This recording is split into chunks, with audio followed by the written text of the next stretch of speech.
Hai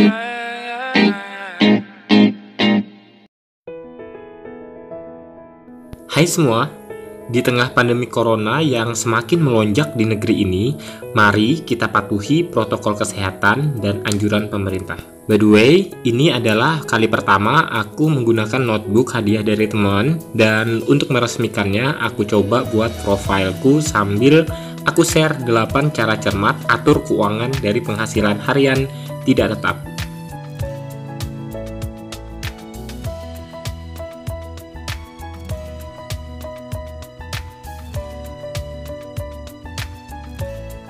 Mungkin kebanyakan orang yang memperoleh penghasilan tetap tidak akan merasa kesulitan mengatur keuangan antara kebutuhan dan tabungan, karena mereka bisa membagi-bagi sesuai porsi kebutuhannya yang cenderung tidak berubah. Namun, bagi orang yang bekerja dengan penghasilan harian tidak tetap, seringkali mengeluh karena merasa kesulitan mengatur keuangannya. Bahkan, ada saja orang yang rela mengesampingkan menabung, yang penting kebutuhan dan keinginan lainnya bisa terpenuhi.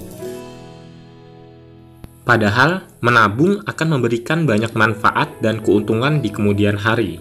Misalnya saja sebagai dana masa depan, pensiunan, liburan, pernikahan, atau ketika ingin membeli sesuatu yang disuka seperti baju, sepatu, tas, bahkan kendaraan ataupun rumah. Jika cerdas mengatur keuangan, maka tidak ada lagi kata sulit bagi yang berpenghasilan harian tidak tetap seperti supir kendaraan umum, ojek online maupun non-online, dan pedagang. Ada beberapa cara cermat mengatur keuangan yang bisa diterapkan di kehidupan sehari-hari.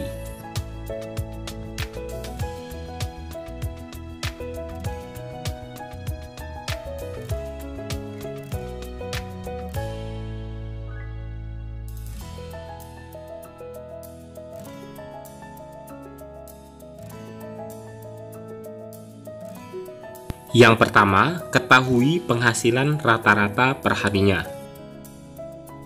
Jika ingin memulai mengatur keuangan antara kebutuhan dan tabungan, alangkah baiknya ketahui dahulu berapa jumlah rata-rata penghasilan harian yang didapat.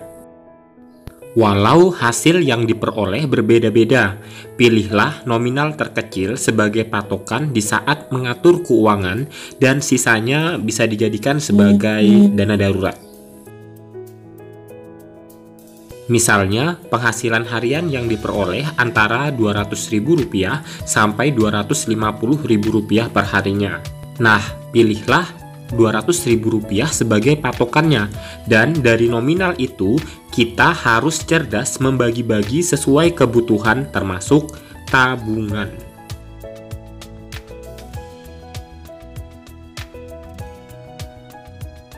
Yang kedua, buat daftar anggaran kebutuhan. Nah, wajib hukumnya bagi yang ingin sukses mengatur keuangan yaitu buat daftar anggaran kebutuhan.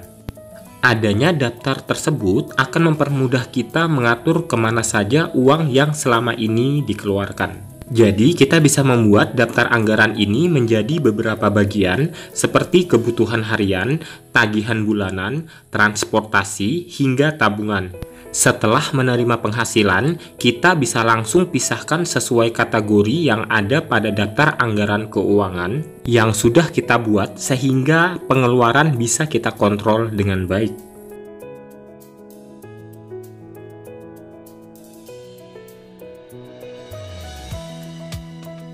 Ketiga, tumbuhkan niat nabung pada diri. Inilah yang sering diabaikan semua orang, yaitu niat. Niat merupakan landasan paling utama ketika ingin melakukan sesuatu, termasuk juga saat menabung. Tanpa adanya niat, bagaimana keinginan akan terlaksana atau tercapai? Sebagai contoh sederhananya, ketika si Andi ingin sekali membeli sepatu dengan harga Rp750.000, tetapi uang yang dimilikinya hanya Rp300.000. Karena tidak ada niat menabung sebelumnya, maka dia tidak punya uang tambahan dan tidak bisa membeli sepatu tersebut. Sebenarnya si Andi bisa saja membeli sepatu yang diinginkan dengan cara menambahkan uang yang kurang dari tabungannya. Tapi sayangnya dia tidak memilikinya. Sepele sih, tapi kan hal itu bisa dijadikan pelajaran kita. Apalagi yang ditunggu? Segeralah tumbuhkan niat menabung pada diri sendiri agar apa yang diinginkan akan dengan mudah dan cepat terlaksana.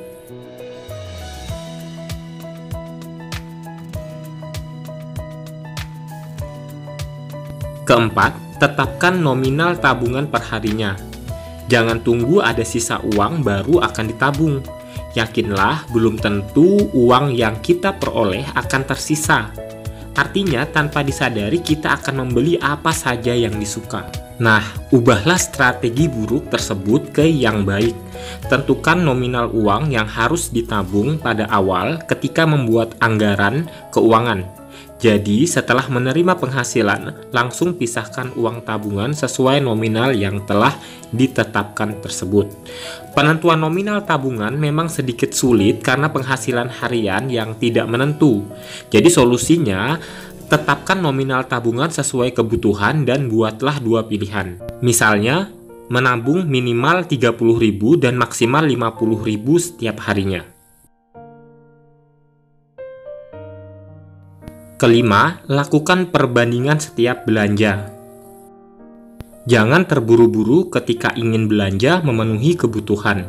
Tidak ada salahnya lakukan survei terlebih dahulu di beberapa toko perbelanjaan sekitar rumah. Lakukan perbandingan harga dan kualitas di setiap barang atau produk yang akan dibeli. Selagi mendapatkan barang atau produk kebutuhan dengan harga yang murah, tapi tetap memiliki kualitas yang baik dan bagus, why not? Dengan begitu, tentunya akan memberikan keuntungan, yaitu bisa lebih hemat pengeluaran. Keenam, cari potongan harga. Memanfaatkan potongan harga adalah strategi yang sangat bagus ketika berbelanja kebutuhan. Biasanya, sebuah tempat perbelanjaan akan mengadakan sebuah promo atau diskon atau potongan harga di waktu tertentu. Kita bisa saja mencari informasi tersebut di berbagai tempat perbelanjaan dengan menanyakan dan meminta langsung brosur produk yang sedang promo kepada pramuniaganya atau melalui internet.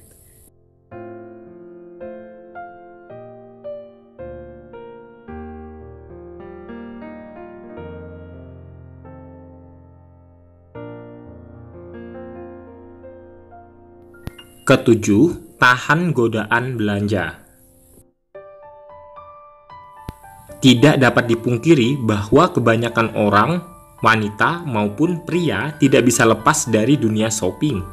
Contoh kecilnya saja, ketika si Dini sedang kumpul bersama teman di sebuah kafe yang berada di salah satu pusat perbelanjaan, lalu melewati sebuah toko baju yang terdapat model baju yang disuka. Tanpa pikir panjang, Dini langsung memasuki toko dan membeli baju tersebut. Padahal, penghasilan yang didapat tidak menentu dan tidak juga memiliki beberapa kebutuhan lain yang harus dipenuhi. Seringnya melakukan hal seperti itu akan membuat anggaran keuangan menjadi tidak sehat. Jadi mulailah dari sekarang belajar menahan godaan berbelanja dan hilangkan sifat konsumtif yang selama ini menghantui kita.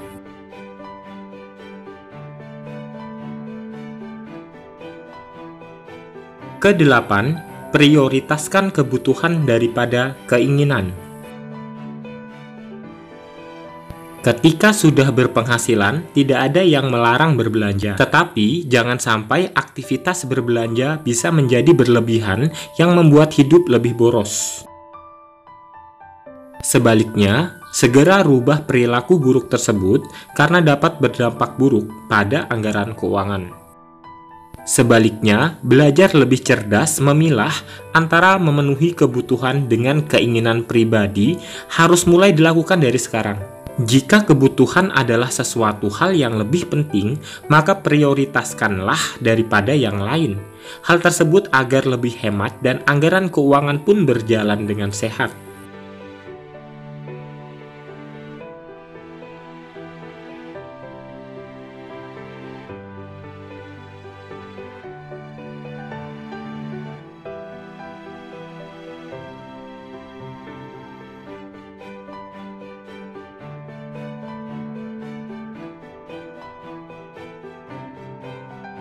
Siapa sih yang tidak ingin keuangannya sehat, aman, dan berjalan dengan lancar? Pastinya, setiap orang yang sudah berpenghasilan pengen merasakan hal tersebut.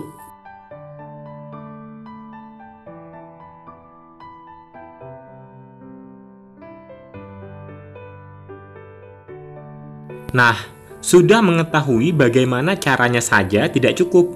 Semuanya akan sia-sia kalau kita tidak menerapkannya dengan baik. Maka, yang harus dilakukan adalah terapkan cara-cara tersebut di kehidupan dengan disiplin. Dengan begitu, anggaran keuangan yang sehat bisa dirasakan.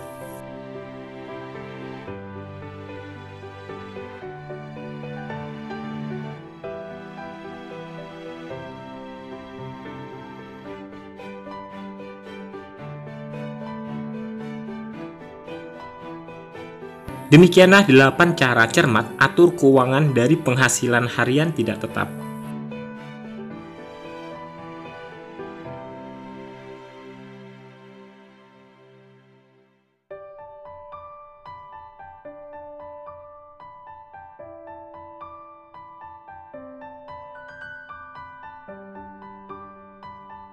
Sedikit bercerita tentang profil yang aku buat di sini. Panggilanku Jacob, aku berasal dari Kalimantan Timur dan tinggal di wilayah Tenggarong. Kemudian aku hobinya bernyanyi, badminton, nonton film, traveling, dan menyimpan uang. Di sini apa sih yang membuat aku senang ketika aku lagi suntuk? Yang pertama badminton, nonton film, dengerin musik, dan kucing. Aku punya 2 ekor kucing yaitu Stella dan Kevin. Aku paling alergi dengan yang namanya rokok, dan tempat favorit untuk travelingku adalah pantai.